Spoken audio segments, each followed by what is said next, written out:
Bienvenidos al podcast de We Exchange, la plataforma que conecta emprendedoras con alto potencial de crecimiento de América Latina y el Caribe con inversores y mentores. Durante cada episodio de este podcast podrás escuchar las historias de emprendedoras exitosas de la región, sus desafíos y sus lecciones aprendidas. También conversaremos con inversores y actores internacionales sobre las tendencias y los factores clave del mundo emprendedor. Si te interesa conocer quiénes son las emprendedoras y las startups de América Latina y el Caribe que están revolucionando el mundo a través de la innovación, o te interesa estar actualizado sobre el ecosistema emprendedor, este es el podcast que no te puedes perder. Hoy tenemos el gusto de tener a Cecilia Retegui con nosotros, cofundadora y CEO de Solvers. Bienvenida, Cecilia, muchas gracias por participar. Hola, ¿cómo están? Muchas gracias a ustedes por la invitación. Bueno, me encanta. Quisiera empezar preguntándote un poquito de ti y de tu emprendimiento. Cuéntanos un poco de ti. A ver, yo soy ingeniera en sistemas, después hice un máster en dirección de empresas, siempre fui emprendedora, tuve una empresa de software que llevé adelante durante más o menos 16 años y hacia fines del 2013 arranqué con Solvers. Solvers es una plataforma online que se encarga de la contratación y gestión de trabajadoras domésticas, buscando mejorar la realidad de estas trabajadoras en Latinoamérica, que son el 28% del salario de las mujeres en Latinoamérica, viene de trabajadoras domésticas. Y en ese momento, ¿cómo era tu situación personal? ¿Estabas soltera, casada, con hijos, sin hijos? Cuando arranqué Solvers ya tenía, estoy pensando, sí, a los 2 chicos, casada.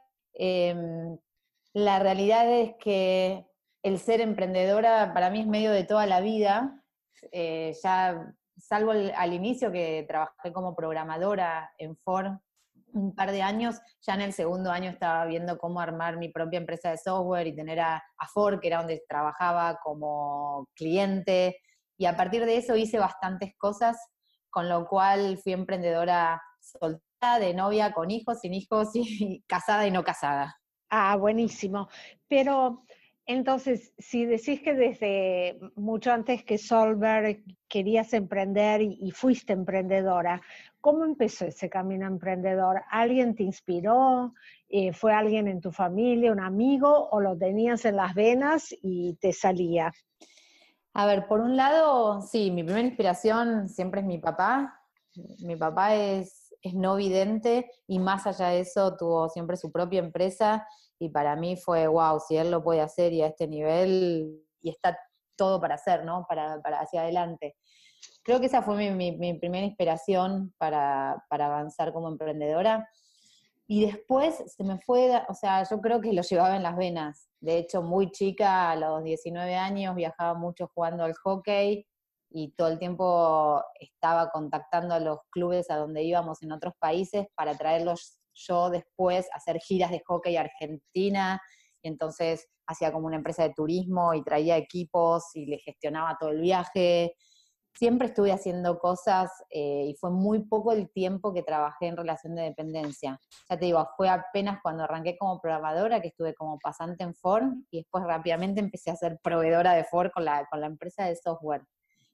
Creo que sí, es esos casos que lo tenía en las venas. Súper interesante. Vos sabés que lo que me contás va muy bien con algunos estudios que se han hecho que dicen que muchos emprendedores lo que han vivido es un ambiente de familia que en inglés se llama el Family Kitchen Effect, en el que han visto a alguien muy cercano a ellos emprendiendo y entonces, como vos decís, lo tienen en sus venas, ¿no?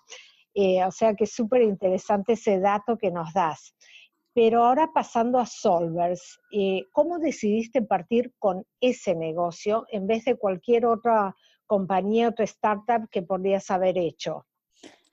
A ver, hacia el 2013 fue cuando yo hacía ya 17 años que estaba con la empresa de software, habíamos crecido un montón y yo ya venía un poco con muchas ganas de hacer otra cosa. En la empresa de software hacíamos licitaciones muy grandes, con sistemas viejos, con empresas muy grandes, mucho personal, y yo ya estaba con ganas de hacer otro tipo de cosa que me llenara por otro lado, ¿sí? No simplemente el tema de seguir haciendo ese tipo de proyectos.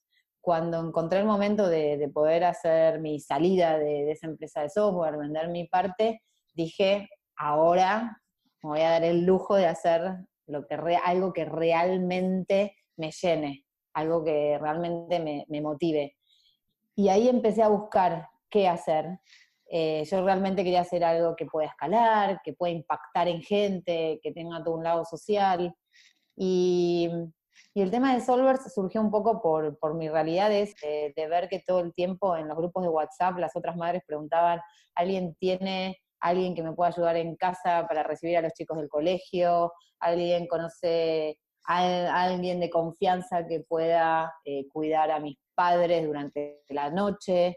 O sea, viendo esa necesidad empecé a analizar y averiguar a ver qué había en otros países, qué había en Latinoamérica, y justamente lo que vi es que había muchísimas trabajadoras domésticas en Latinoamérica, pero que no había ningún lugar donde puedan conectarse justamente con sus clientes, y había muchas posibilidades de agregar eficiencia a ese mercado, que era totalmente ineficiente justamente, y que en otros países mucho más desarrollados había cosas súper interesantes. Con lo cual, ahí empecé con el tema de las trabajadoras domésticas, que al inicio tenía que ver simplemente con eso, ¿no? Con conectar trabajador con empleador de una forma más eficiente y más formal. Excelente. ¿Y cómo reaccionaron tus círculos cercanos de amigos y familias? Ya tenías tus chicos, tu marido. ¿Cómo reaccionaron? Primero, la primera vez cuando te veían por todas partes emprendiendo y después cuando ya te enfocas en Solvers, que tenía como una temática muy específica. A ver, siempre tuve el apoyo tanto de mis padres al principio, después con mi marido. Creo que en cierta forma porque no les quedaba otra, porque me conocen y saben que soy, o sea, siempre me dices una topadora que si se me metió en la cabeza iba a ir para adelante, entonces dije, bueno, más vale la acompañamos que enfrentarnos porque no va a tener sentido. Con lo cual, mis padres en su momento y después mi marido, mismo no solo cuando decidí emprender, ¿no? Sino cuando salí de la empresa de software, he ido haciendo eso 20 años más, era el por qué si esto ya está, es una empresa grande con más de 100 empleados, ¿por qué? Y arrancar de ser otra cosa, ¿no? Pero bueno, la verdad es que o sea, soy muy pasional, realmente me tiene que gustar, tengo que sentir motivada sobre lo que estoy haciendo, todo lo hago al 100%, y cuando me empiezo a sentir incómoda, no me gusta seguir haciéndolo porque sí, y nada, me conocen, con lo cual tuve la suerte de siempre tener ese apoyo en la familia, inclusive en mis amigas. ¿Y tus hijos acompañan tu camino, entienden lo que estás haciendo? Definitivamente, creo que es clave desde el primer momento contarles, involucrarlos en lo que uno está haciendo. Tengo historias de que mi hijo, no sé, toca timbre el jardinero y mi hijo me dice, mamá, también podrías poner jardineros en Solvers, porque o sea, está súper. Mi hijo, o sea, la primera vez que tuve que pitchar en inglés, me lo sabía de memoria, o sea, no es mi fuerte el inglés, me lo sabía, pero creo que fue para el We Exchange 2014, mira. Lo practicaba en el auto, bañándome y todo. Un día, nunca me lo voy a olvidar, no sé qué dije por teléfono a un compañero, se lo estaba diciendo, corto, y mi hijo me dice, hi, I'm Cecilia Retei from Solvers. Solvers se lo sabía de memoria, ya. ¡Qué bueno! Quedó, es más, lo tengo grabado a mi hijo diciendo mi pitch en inglés porque se lo sabía de tanto que me escuchaba. No, ellos están súper involucrados, de hecho, a mi hijo más grande, que ya entiende más, todo el tiempo me pregunta y me dice, yo voy a seguir con Solvers, y yo, no, vos vas a hacer algo mucho mejor, mucho más grande, esto tiene que progresar. O sea, les gusta el tema de emprender y están súper involucrados con Solvers. Excelente. Bueno, ahora te quería preguntar algo un poquito más profundo, ¿no? ¿Cuál ha sido el momento clave que te marcó como emprendedora? Que puede ser la situación, muchas veces lo que nos marca más son las situaciones más difíciles, un supuesto fracaso o una oportunidad que te impulsó todavía a llegar a más, y qué principales aprendizajes te dejó la experiencia. A ver, a mí algo que me marcó fue cuando, hacia el 2014, cuando recién nosotros estábamos arrancando, para variar en un momento complicado en Argentina. Entonces, yo estaba viajando bastante a México con la idea de abrir operaciones en México y empezar a ver posibles inversores allá.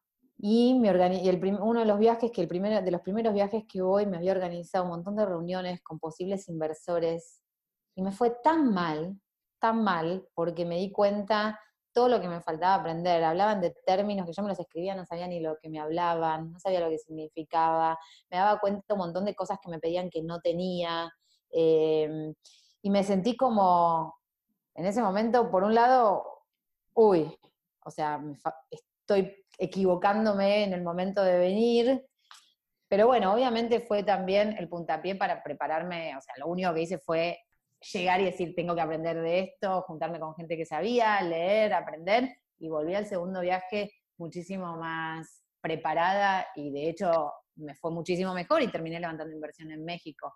Pero bueno, fue esas cosas que decís, uno va confiado porque pudo cerrar un montón de inversiones, y por una primera charla en una call que pude haber tenido, llegué ahí y me di cuenta con la cara contra la pared, como diciendo, no, pará, o sea, te falta para tener estas reuniones en serio, mucho. Así que bueno, fue un momento, si se quiere, complicado, más teoría de aprendizaje para volver muchísimo mejor, ¿no? Excelente. Y por ejemplo, a alguien que, digamos, está en ese momento, ¿hay algo que le aconsejarías de a lo mejor algo que se te pasó cuando ibas a empezar a hablar con los inversores que debería ser un seguro, esto te va a ayudar, aunque a lo mejor también te digan que no, pero prepárate de esta manera? ¿Algún aprendizaje? Sí, definitivamente aprendí a prepararme con cada inversor y con cada fondo de una manera diferente, entender exactamente qué es lo que busca ese fondo, cuál es su foco, en qué empresas invirtió, por qué le interesaría invertir en Solvers más que en otra empresa de todas las que está viendo. O sea, conocer mucho más sobre ellos, además de, obviamente, ir muy preparada con respecto a la empresa, ¿no? A por qué estoy levantando inversión, cuál es el roadmap, cuánta plata y por qué eso y no otra cosa, y un plan bien detallado de los objetivos y para qué la usaría.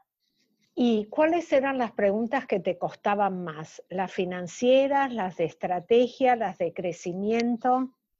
Las financieras, definitivamente, me siguen costando, mucho menos, pero la verdad es que, o sea, un tema que nosotros teníamos es que no teníamos ningún financiero en la empresa. Y si bien yo había hecho el máster y Mariana en ese momento era economista, era nuestra pata, si se quiere, un poco más floja, entonces ahí a veces era donde más se me complicaba, o inclusive en las partes más legales de un term sheet, en esas discusiones donde a veces me costaba defender una posición, ¿no? Al principio por no entender del todo esas condiciones o lo que me estaban queriendo decir.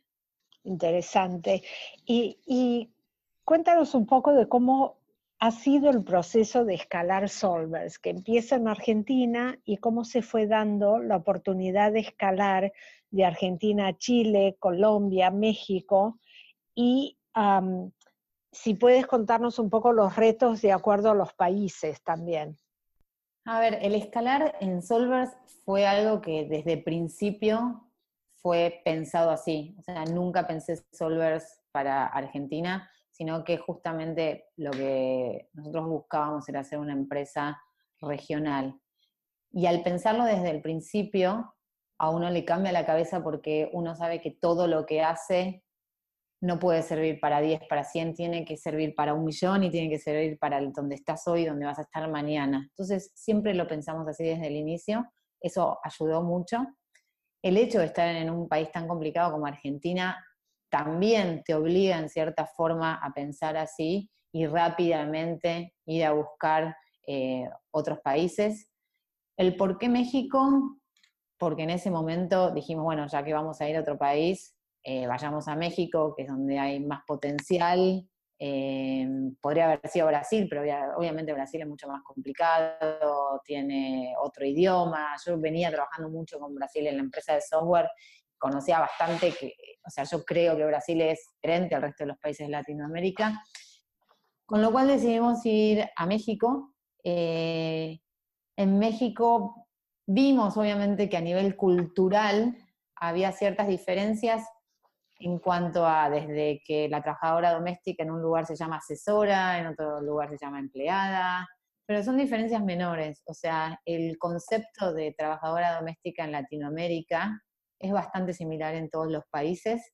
Las adecuaciones que tuvimos que hacer son adecuaciones chicas con respecto a ciertos términos o a la forma de contratación, sí, que legalmente es diferente en cada país, pero la base siempre es súper parecida. Y para nosotros, bueno, como decía, fuimos primero a México, buscamos apoyo en esa primera ida a México, que lo conseguimos con 500 Startups en México. Entonces, al arrancar con una aceleración en esa ciudad, nos hizo las cosas más fáciles a nivel contactos, a nivel alianzas. Eso nos permitió arrancar operaciones y definir como un proceso de abrir, si se quiere, ciudades nuevas bastante sencillo, que después pudimos replicar en Chile y después pudimos hacer en Colombia. De hecho, yo siempre digo, para mí me decís abrir Perú y yo puedo estar en 20 días operando en Perú. O sea, lo difícil después es escalar. Después, bueno, obviamente se necesita inversión para escalar, porque hay que invertir en marketing, hay que dar la marca a conocer, pero lo que es los procesos y la operación, al estar pensado así desde el principio, se nos hizo bastante natural. Y en Chile y en Colombia, ¿tuviste a alguien así como 500 de startups en México? ¿O cómo hiciste el landing en Chile y en Colombia? No, en Chile y en Colombia no, fuimos nosotros directamente. Sí, en todos los países, por ejemplo, Nextcp Labs siempre tenía alguien que nos podía abrir puertas en Colombia, en Chile, o un inversor que tenemos también siempre nos podía abrir puertas. Yo también tengo bastantes contactos por la empresa anterior, pero fuimos nosotros directamente y la estrategia siempre fue, bueno, primero encontrar esa persona clave que nos iba a poder ayudar como empleado de Solvers, ¿sí? Siempre lo primero que hicimos fue encontrar ese primer empleada, de hecho, que le interese Solvers y pueda llevar adelante la primer parte, que es de buscar dónde están las trabajadoras, cuál es su perfil, empezar esas capacitaciones. Eso fue siempre el punto de partida y a partir de ahí con esa persona ir desarrollando el ecosistema y siempre centralizamos la operación desde acá, desde Buenos Aires, lo que tiene que ver con tecnología, con marketing, con call center. ¿Y dónde ves a Solvers de aquí a 5 años? Contanos cómo ves la evolución de tu empresa. Veo a Solvers como referentes en Latinoamérica para empleadas domésticas, como un lugar donde las empleadas domésticas quieren estar, porque es el lugar que le ofrece otro tipo de servicios que si no, no los tendrían, porque es un lugar donde ellas saben que pueden tener información, pueden tener trabajos formales, pueden estar bancarizadas, acceder a créditos. O sea, lo veo como el lugar donde las trabajadoras domésticas quieren estar por lo que les ofrece, por el valor que les da. O sea, ojalá sea con millones de trabajadoras domésticas, ¿no? Y que podamos realmente cambiarle la realidad a esas mujeres. ¿Cuántas trabajadoras domésticas tenés en tu plataforma hoy en día? Hoy tenemos 180.000 trabajadoras domésticas. Y más o menos la distribución geográfica, obviamente la mayoría debe ser en Argentina.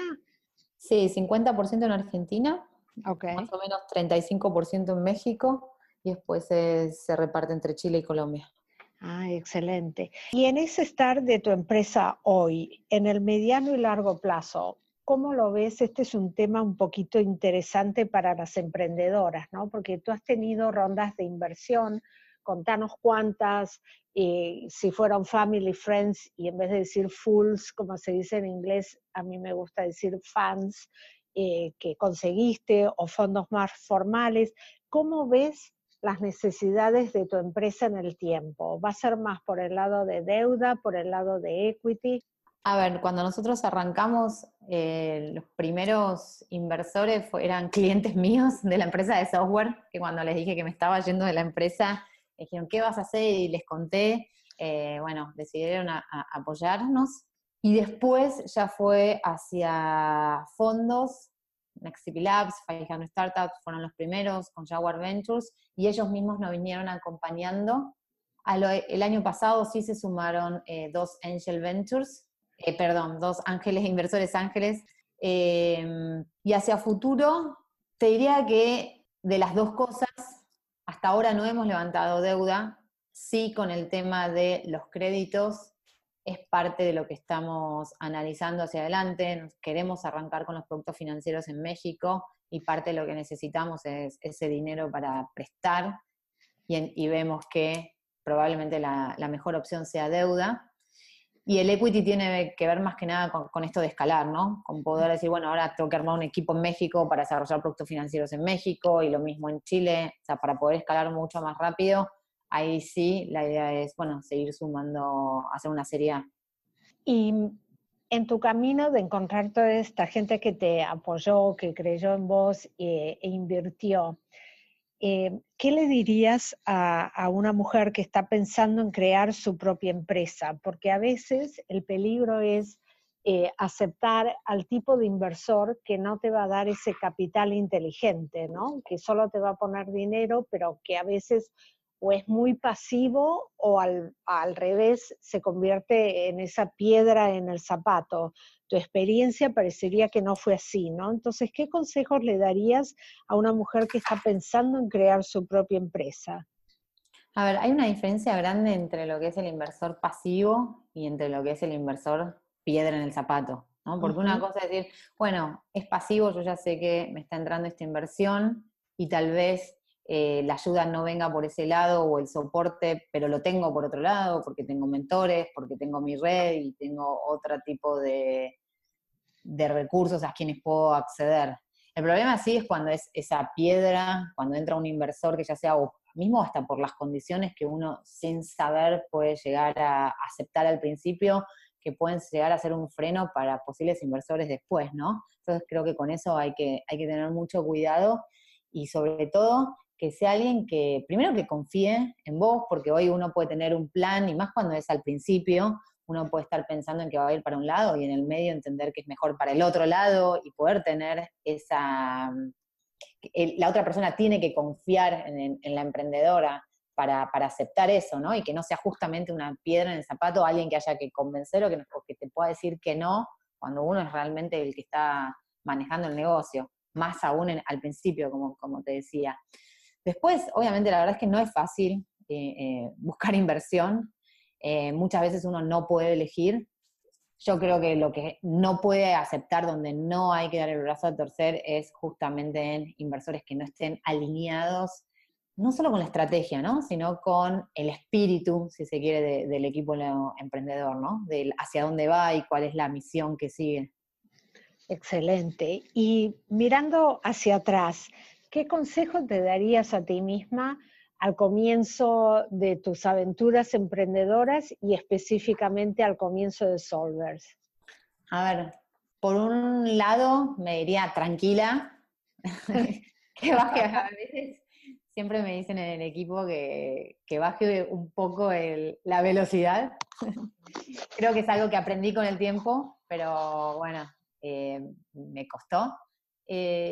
No, y sobre todo que esto se trata, que la montaña rusa, que hay momentos súper buenos, momentos súper malos, pero que nada ni es tan bueno ni es tan malo como parece, que hay que seguir adelante y que siempre uno le termina encontrando la vuelta, que si no sale por algo será y será cuestión de pensar en otra cosa, ¿no?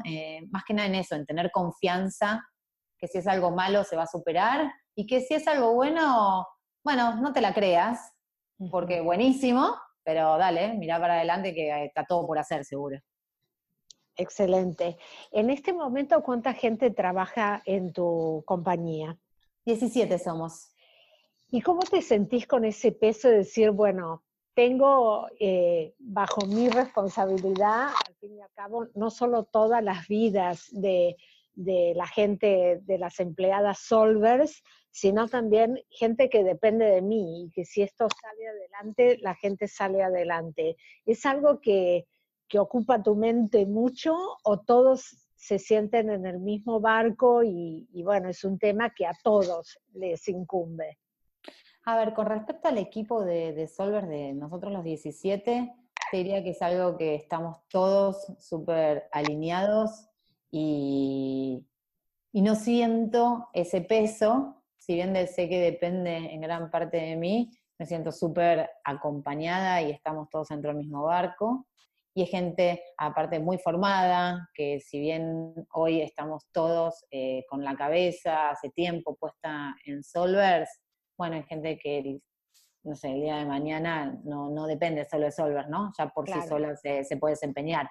Te diría que me pesa mucho más el tema de las trabajadoras domésticas, ok. pero porque es una realidad del día a día. Nosotros hoy acá en Argentina no se pueden imaginar la cantidad de gente que viene a pedir por favor que la activemos, que necesitan trabajar.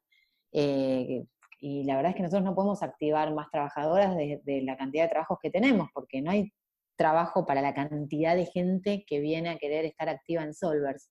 Y mismo la que está activa capaz no puede completar su agenda y te dice, por favor, subime de categoría, que necesito completar mi agenda porque mi hijo más chico tiene tal cosa. Eso es un peso grande. Te podría contar muchas situaciones, pero hasta he llorado con una empleada doméstica. Te puedo contar situaciones hasta personales que nada, viste, terminás ayudándolas, metiéndote en cosas que decís, ¿por qué me meto? Pero bueno, a veces es complicado porque las viste un montón de tiempo y sabés que es verdad y ese peso siempre lo charlamos, que tiene toda una parte buenísima, porque la mayor, o sea, ves cómo crecen, te lo agradecen, nos mandan regalos de todo lo que haces por ellas, y por otro lado no alcanza, nunca alcanza. Entonces tenés un peso grande de decir, ¿cómo hacer para ayudar a toda esta gente que realmente no es que quiere progresar, no, quiere subsistir? Claro. Y ahí un poco contanos rápidamente cómo es el proceso de volverse una Solvers, porque yo cuando voy a Argentina a veces escucho, ah, sí, yo contraté una Solvers. Entonces esa marca parece como una acreditación, algo que da credibilidad. ¿Cómo es ese proceso de ser una Solvers? Es así, las trabajadoras se inscriben online, completan un formulario, adjuntan un montón de información y ya son parte de la comunidad, pero para Ok, estar, y pueden acceder a ciertos beneficios, pero para estar activa y poder tomar trabajos de Solvers, tienen que venir a una capacitación presencial que hacemos una vez por semana, donde vamos citando de a poco, y ahí es donde nos piden, por favor, citame. Eh, en esta capacitación, más que nada, bueno, obviamente lo que es el uso de la plataforma, pero por otro lado se las informa sobre formalización laboral, sobre bancarización, porque muchas veces ellas dicen, no, yo no quiero cobrar una cuenta bancaria porque nunca tuve cuenta bancaria, no sé usar un cajero, yo prefiero la plata en la mano, y hay que explicarle, no, mira, ¿sabes qué pasa? Si vos tenés un trabajo formal, el día de mañana vas a poder tener una jubilación porque no vas a poder trabajar toda tu vida, y si te pasa algo vas a seguir cobrando, vas a tener una cobertura médica. Es algo que parece súper obvio, pero no lo es. Piensan que pierden la asignación por hijos, por ejemplo, acá en Argentina, si están en un trabajo formal. Entonces se las informa, porque si no después van al cliente, a quien nosotros queremos decirle, mirá, ¿sabés qué? Usa Solver Pago porque te debitamos el sueldo, no te tenés que ocupar de nada, no tenés que pagar los aportes, nos ocupamos de todos nosotros, y después la trabajadora le dice, no, dame la plata en la mano. Entonces, realmente necesitan ellas venir y escuchar eso, entenderlo. Una vez que vienen a esa capacitación, ellas quedan, si trajeron toda la información y las referencias, quedan activas para tomar un primer trabajo. Si tienen una buena calificación del cliente, después pueden tomar otro, y así sucesivamente, hasta que están 100% activas, y ese scoring, digamos, se va monitoreando continuamente, y en general depende de la cantidad de actualizaciones que tenemos, pero más o menos cada 6 meses vuelven a unas reuniones de actualización a Solvers, principalmente porque, bueno, a veces hay muchos cambios que ellas necesitan saber, porque por más que los informemos a través de la plataforma, a veces no son tan sencillos. Por ejemplo, ahora estamos trabajando con lo que es la tarjeta de débito Mastercard, además de cuenta bancaria, entonces hay que explicarles cómo usarlas, cómo bajarse la app. Bueno, así que también vienen a capacitaciones cada 6 meses aproximadamente. Me encanta, lo que estoy escuchando es que aparte de darles la oportunidad de un trabajo digno, de sentirse parte de una comunidad, de volverse formales, también dan mucha educación financiera, que es tan importante, ¿no? Para que entiendan cómo pueden ahorrar, cómo pueden mejorar. Sí, y Cerrando. sobre todo, y te agrego una cosita nomás, el hecho de recibir ellas el sueldo en una cuenta bancaria es súper importante, porque ellas llegan a su casa con la plata en el bolsillo, en la cartera, y se la saca su pareja, se la sacan sus hijos, no tienen control sobre ese dinero. Cuando se dan cuenta el control que tienen cobrando en una cuenta bancaria, que ellas van y sacan cuando quieren lo que quieren, realmente las ponen en una situación diferente. Es impresionante. Eso que la verdad que después aprendimos eso y nos lo decían, decís, wow, claro, les cambia muchísimo tener la plata en su tarjeta de débito que estar con la plata ahí en la billetera, que llegan a la casa y tienen realidades súper complicadas. Claro. Bueno, ya cerrando un poquito, la última pregunta que te quiero hacer es, ¿hay alguna mujer o alguna emprendedora que te inspira y quién es y por qué? A ver, ¿sabes qué estaba pensando? Digo, emprendedoras, me es más complicado, creo que tomaría un poco de cada una y de pares que fui conociendo. Sí, mujeres, por supuesto. Siempre se me viene a la cabeza, bueno, acá en Argentina está Juana Manso, que es una mujer que en el 1860, 70 más o menos, empezó a construir escuelas y fue súper emprendedora en el medio del machismo total. Después siempre se me viene, bueno, yo corro maratones también, entonces está la historia de la primer mujer maratonista, que es Catherine Switzer, que las mujeres no las dejaban correr maratones y se disfrazó de varón para poder correrla. Pero no solo por ese acto en sí, ¿no? Porque preparar una maratón lleva muchos meses. Entonces yo siempre pienso, digo, hizo tantos meses esa preparación pensando que tal vez no la podía correr, que de hecho la sacaron. Y lo pudo hacer gracias al apoyo de su marido. Es como la historia es impresionante. Con lo cual, sí, bueno, muchas mujeres y emprendedoras, muchas pares con las que, no sé, Cecilia Renovato Estidor, Tamal, bueno, muchas de We Exchange, con quienes compartimos todo el tiempo experiencias. Me encanta. Bueno, Cecilia, fue un gusto que nos acompañaras en esta edición del podcast de We Exchange. Gracias por compartir con toda nuestra comunidad tu experiencia y como vamos a seguir muy de cerca tu evolución, estoy segura que vamos a seguir escuchando cómo Solvers se mete en todos los mercados y cambia la vida de una población que necesita mucho de tu visión, tu inspiración y tu ayuda. Felicitaciones. Bueno, muchísimas gracias a ustedes por tenerme en cuenta y por darme esta oportunidad. Muchísimas gracias. We Exchange es una iniciativa impulsada por BitLab, el laboratorio de innovación del Banco Interamericano de Desarrollo. Si deseas conocer más sobre lo que hace We Exchange para impulsar el emprendimiento femenino STEM en América Latina y el Caribe, visita www.weexchange.co. Para más información sobre cada episodio y nuestros invitados especiales, te invitamos a suscribirte a este podcast y a seguirnos en redes sociales. En Twitter nos encuentras como @WeExchange y en Facebook como We Exchange Community. Hasta la próxima.